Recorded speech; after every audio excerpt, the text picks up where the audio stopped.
Selamat siang. Assalamualaikum warahmatullahi wabarakatuh. Kita lanjutkan materi perkuliahan kita, mata kuliah pengelolaan limbah B3 dengan subtopik tahapan pengelolaan dan perizinan limbah B3.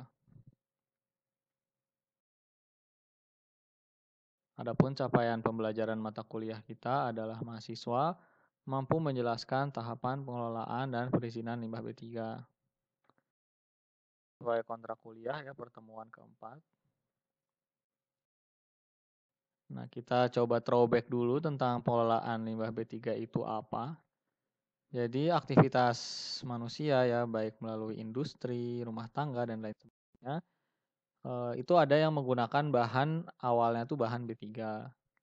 Nah, penggunaan bahan B3 ini dapat menghasilkan timbulan limbah B3. Nah, bahan awal B3 ini perlu kita kurangi atau disebut juga minimalisasi atau minimasi dengan cara reduksi pada sumber. Jadi sumber eh, limbahnya kita kurangi atau mensubstitusi bahan tersebut. Nah, dengan menerapkan prinsip teknologi bersih. Karena jika tidak dikelola dengan baik, bahan awal B3 ini dapat mengganggu kesehatan manusia. Begitu juga dengan timbulan limbah B3. Karena jika terjadi pembuangan langsung, selain menyebabkan gangguan kesehatan, juga menyebabkan degradasi lingkungan. Nah, hal-hal pokok yang melatar belakangi peraturan tentang pengelolaan limbah B3 itu seperti yang sudah digambarkan di gambar sebelumnya, itu meningkatnya penggunaan bahan B3. Jadi ya bahan B3 digunakan di mana-mana, baik dari sektor industri, pertambangan, kesehatan, rumah tangga. Dan dengan adanya hal tersebut, meningkat pula upaya pengendalian pencemaran baik di udara maupun air. Nah, yang akan menghasilkan lumpur atau sludge yang berbahaya dan beracun. Jadi pengendalian air ya, pengolahan air ataupun udara gitu ya, ternyata bisa menghasilkan bahan-bahan berbahaya juga. Nah, dampak penting atau pencemaran akibat pembuangan limbah B3 terhadap lingkungan dan manusia. Jadi ya ini ya, latar belakangnya itu seperti itu. Jadi limbah B3-nya banyak, ternyata proses pengolahan pun menghasilkan limbah B3 dan ternyata limbah B3 pun memiliki dampak penting terhadap lingkungan dan manusia. Nah, secara definisi, pengelolaan limbah B3 adalah rangkaian kegiatan yang mencakup reduksi, penyimpanan, pengumpulan, pengangkutan, pemanfaatan, pengolahan, dan penimbunan limbah B3.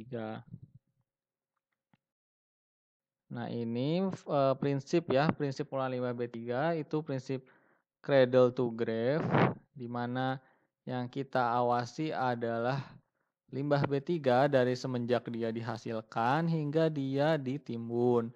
Berbeda halnya dengan pengolahan sampah yang cradle to cradle, di mana sampah itu domestik ya terutama itu diharapkan bisa berkurang gitu ya, tidak semakin sedikit yang ditimbun gitu. Jadi bisa digunakan kembali. Nah, jika kita lihat cradle to grave dari penghasil ke penimbun itu memiliki beberapa tahapan. Jadi ada ke pengumpul terlebih dahulu, kemudian ke penimbun, ada yang ke pemanfaat ataupun pengolah. Nah, kira-kira ini bedanya apa pemanfaatan dan pengolahan limbah B3? Nah, silakan kalian komentar di kolom chat. Nah, kemudian tahapan-tahapan ini itu memerlukan pengangkutan ya. Jadi dari penghasil ke pengumpul pasti ada pengangkutan, ke pemanfaat ada pengangkutan, begitu juga nanti ke penimbun. Dan setiap tahapan ini pun ada proses perizinan yang harus dilakukan. Jadi ke penghasil ke pengumpul ada izinnya, buat pemanfaat ada izinnya, pengolah ada izinnya, ke penimbun pun ada izinnya. Misalnya ini ya limbah yang tidak habis bereaksi, abu insinerator, ditimbun. Nah, ini semua perlu izin. Nah, makanya biasanya industri itu tidak mau ribet mengelola limbah B3 karena banyak izinnya. Dan karena banyak izinnya berarti ya prosesnya pun memerlukan biaya gitu. Beberapa prosesnya memerlukan biaya.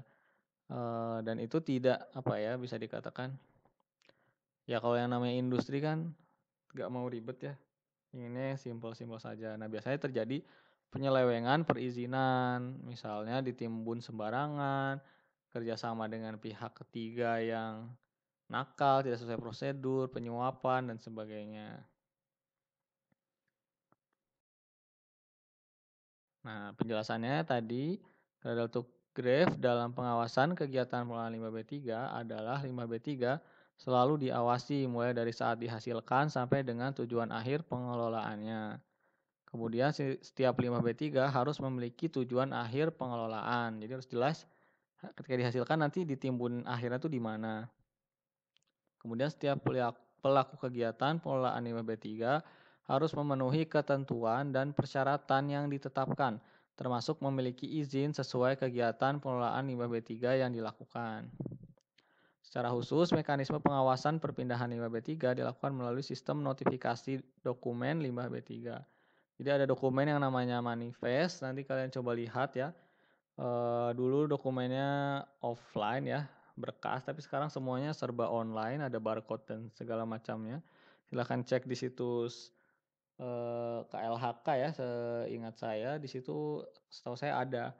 Jadi contoh manifest itu seperti apa kalau sekarang, mekanisme online seperti apa. Sudah dijelaskan juga kalau tidak salah saat webinar kemarin ya tentang pengelolaan limbah B3. Silahkan kalian cari bagian tentang perizinan limbah B3. Nah, pengendalian limbah B3 berarti meliputi perizinan, pengawasan, penyimpanan, dan pengangkutan. Pengawasan juga ini ada lembaga atau badannya sendiri juga tuh dari KLHK. Nah, penyimpanan ini rencananya dibahas di materi-materi selanjutnya oleh Ibu Novi ya. Seperti itu. Kita bahas perizinannya. Jadi perizinannya kita bagi menjadi 3 stakeholder ya bisa dikatakan dalam pemerintahan. Jadi dibagi ya ini pemerintah pusat, provinsi, dan kabupaten kota. Kalau pemerintahan pusat ini untuk dalam pelaksanaan pengelolaan limbah B3 meliputi penetapan kebijakan nasional pengelolaan limbah B3, kemudian penetapan limbah B3 dan status B3, notifikasi B3 dan limbah B3, registrasi, ekspor impor tentu saja pasti skalanya nasional ya. Limbah B3 skala nasional, izin pengumpul skala nasional, pengolahan, pemanfaatan, pengangkutan, dan penimbunan. Jadi ini ada di pemerintah pusat. Dan pengawasan pemulihan pencemaran limbah B3 skala nasional. Sedangkan untuk provinsi itu izin dan rekomendasi untuk pengumpulan dan pengawasan. Juga pengawasan sistem tanggap darurat, penanggulangan kecelakaan limbah B3, pemulihan pencemaran limbah B3 skala provinsi.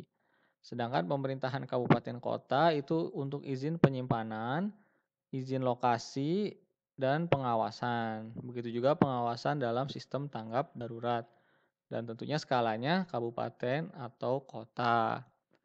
Jika kita rangkum seperti ini ya, jadi kewenangan dalam perizinan dan pengawasan limbah B3 untuk pusat itu bisa hampir semua ya, kecuali penyimpanan. Jadi pengumpulan sampai penimbunan itu adanya di pusat, sedangkan pengumpulan itu ada di semuanya, pusat, provinsi, ataupun kabupaten kota. Sedangkan penyimpanan hanya ada di kabupaten atau kota. Untuk pengawasan ternyata semuanya punya bagian masing-masing ya sesuai dengan skalanya. Tapi ini skala nasional, skala provinsi, ini skala kabupaten atau kota. Nah, terakhir saya ingin memberikan tugas kelompok ya. Mungkin bisa dibagi menjadi 5 kelompok, 5 atau 6 kelompok ya, satu kelas. Nah, tugasnya adalah cari satu contoh kasus pelanggaran perizinan limbah B3.